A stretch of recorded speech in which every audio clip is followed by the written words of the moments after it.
Once a solid sport of the working man, of miners, steelworkers or farmers, cycle racing over the last 100 years has developed complex amateur, professional and national federation support structures for the men racing their machines. Many of these support networks have changed for the better in recent years, but still the sport is one steeped in a tradition of male competition. Slowly but surely there is a realization within the global culture of cycling that women's racing is not the little sister of men's racing, but vibrant, exciting and worthy of respect, and one national federation at least has provided a roadmap to gender parity and ultimately to success. Sweden, a country long known for its forward-thinking in social equality issues, has for the last 6 years, through the National Cycling Federation, promoted a campaign to motivate and support emerging female riding talent, as their federation president Yvonne Mattsson explains. And it was not only competing on a bike, because we thought that it's more about sport than the sport itself. You have to be comfortable in the environment, and you have to have friends, and you have to feel that you are in a group or have mates and so on. And so this project was a 2-year program built up for all disciplines. It was road, BMX and mountain bike, all girls from Sweden. This lifestyle mentoring may not sound unfamiliar. Other countries too have similar programs, but what is different about the Swedish model is its total parity between the sexes. Funding has been equal for male and female cyclists in recent years, and the results are there for all to see. The world's number 2 road cyclist, with an Olympic medal to her name in the shape of Emma Johansson, double world champion in the mountain bike eliminator Alexandra Engen, and multiple World Cup round winner Jenny Riesveds.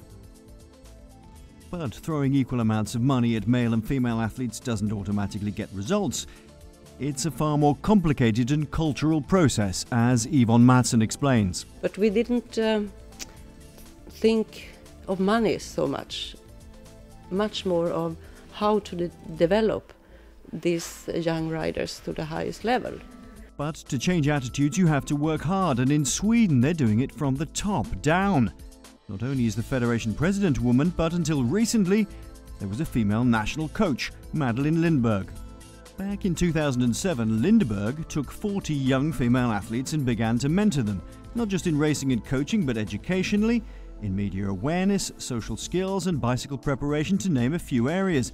It helped move Swedish women's cycling forward in huge strides, as current national champion Emilia Fallon explains. As soon as I got out of the youth class at 16, we went to juniors and had a quite decent junior program with the women. We went a few times over to Denmark, where they had a bigger stage races, and also we went to a big race in Holland, Assen Tour, and it was just good to get out at that age to try and meet other, because you're so locked in Sweden till then, so you have no clue really what cycling is. And we had a pretty good program and good support from the people around there, and I think that helped me get the eyes up for what cycling really were. Yvonne Mattsson too is convinced that more women at the top level of the sport can only have a positive effect. On an international level, when I meet with my colleagues internationally, I think in the world in total we are 2 or 3 presidents for national federations, and there is I think it's 175 members, federations members in the International Cycling Federation. So that tells you what is needed, and as I say, we are 2 or 3, and I hope of course it will be 10, 20, 50 in some years, because it's important that women take place in the decision-making bodies. So, a small federation with big results. Can Sweden be a model for other federations around the globe with limited resources? Yes, I think so, because like in Sweden, most countries perhaps don't have that many young women riders. Perhaps they are spread over the country and just in a club with mostly men and boys. So this project that we were carried out, I think that would be a model for more countries to adopt. Successful women at the top, leading successful athletes from the bottom up.